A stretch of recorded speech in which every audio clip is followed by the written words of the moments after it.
22 अप्रैल 2025 को जम्मू और कश्मीर के अनंतनाग जिले के पहलगाम में स्थित बाएसरण घाटी में एक भीषण आतंकवादी हमला हुआ, जिसमें 28 पर्यटक मारे गए और 20 से अधिक घायल हो गए। यह हमला 2008 के मुंबई हमलों के बाद भारत में नागरिकों पर सबसे घातक हमला माना जा रहा है। हमला कैसे हुआ? दोपहर लगभग 2:50 7 आतंकवादी सैन्य वर्दी में बाएसरण घाटी में घुसे और पर्यटकों पर अंधाधुंध गोलियां चलानी शुरू कर दी। वे M4 कार्बाइन और AK-47 जैसे आधुनिक हथियारों से लैस थे और लगभग 70 राउंड फायरिंग की गई। हमलावरों ने पीड़ितों से उनके नाम पूछे और उन्हें इस्लामी कलमा पढ़ने के लिए मजबूर किया। जो ऐसा नहीं कर सके, उन्हें गोली मार दी गई। एक महिला को जानबूझकर छोड़ दिया गया ताकि वह प्रधानमंत्री नरेंद्र मोदी तक इस हमले की भयावहता पहुंचा सके। इस हमले की जिम्मेदारी द रेजिस्टेंस फ्रंट TRF ने ली, जो पाकिस्तान स्थित लश्कर-ए-तैयबा का एक सहयोगी संगठन है। TRF ने दावा किया कि यह हमला कश्मीर में गैर मूल निवासियों के बसाव के खिलाफ था, जिसे वे जनसांख्यिकीय परिवर्तन के रूप में देखते हैं।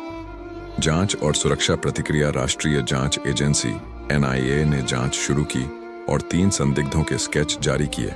आसिफ फौजी, मूसा, सुलेमान शाह, यूनुस और अबू तलहा। इनमें से कम 2 विदेशी नागरिक हैं और इनका संबंध लश्कर-ए-तैयबा से है। भारतीय सेना ने हमलावरों की तलाश के लिए हेलीकॉप्टर और ड्रोन तैनात किए। प्रधानमंत्री नरेंद्र मोदी ने सऊदी अरब की अपनी यात्रा को बीच में छोड़कर भारत लौटे और हमले की कड़ी निंदा की। गृह मंत्री अमित शाह ने श्रीनगर का दौरा किया और सुरक्षा स्थिति की समीक्षा की। अंतर्राष्ट्रीय और राष्ट्रीय प्रतिक्रिया अमेरिका, ब्रिटेन, कतर और अन्य देशों ने इस हमले की निंदा की। अभिनेत्री प्रियंका चोपड़ा ने इसे मानवता के लिए एक शर्मनाक दिन बताया। people.com सुप्रीम कोर्ट ने इस हमले को मानवता के खिलाफ अपराध करार दिया।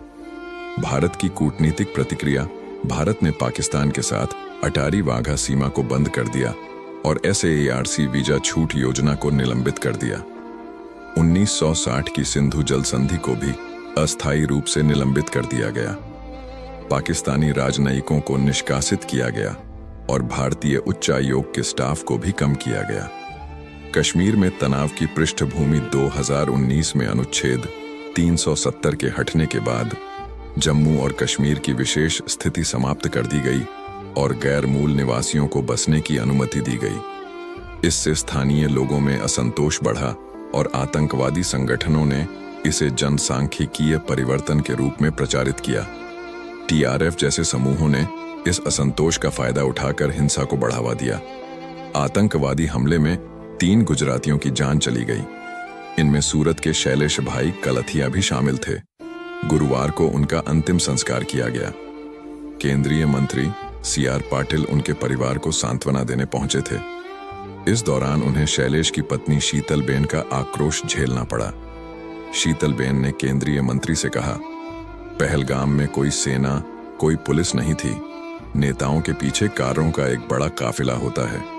जब कोई VIP आता है तो हेलीकॉप्टर की सुविधा होती है। यह सब आम जनता के दिए टैक्स के पैसे से होता है।